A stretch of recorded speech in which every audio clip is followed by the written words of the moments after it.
Bonjour Nicolas Barré. Bonjour Mathieu. L'Europe qui affiche ses ambitions et qui veut devenir le premier continent neutre en carbone dans 30 ans.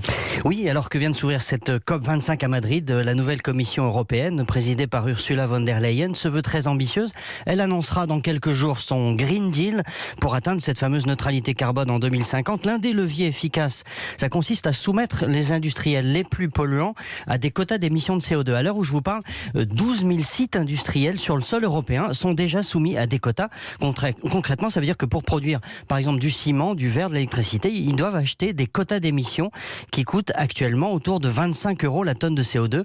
L'idée de Bruxelles, c'est d'étendre la liste des industries qui seraient soumises à ces quotas, transport maritime, compagnie aérienne, etc. Sauf que cette extension, elle risque de pénaliser les industriels européens. D'autres pistes sont donc sur la table. Oui, voilà, c'est tout le problème. Si vous obligez une usine de verre à acheter des quotas, le risque, c'est qu'elle finisse par déménager hors d'Europe. D'où l'idée soit d'instaurer une taxe carbone aux frontières de l'Europe et donc de taxer les importations, par exemple le verre ou l'acier qui vient de Chine. Et puis l'autre solution qui revient un peu au même, c'est d'obliger les industriels non européens à acheter eux aussi des quotas d'émissions s'ils veulent vendre leurs produits en Europe. En tout cas, quelle que soit la solution, l'Europe, c'est la bonne nouvelle, est décidée à montrer ses muscles face aux États-Unis et à la Chine.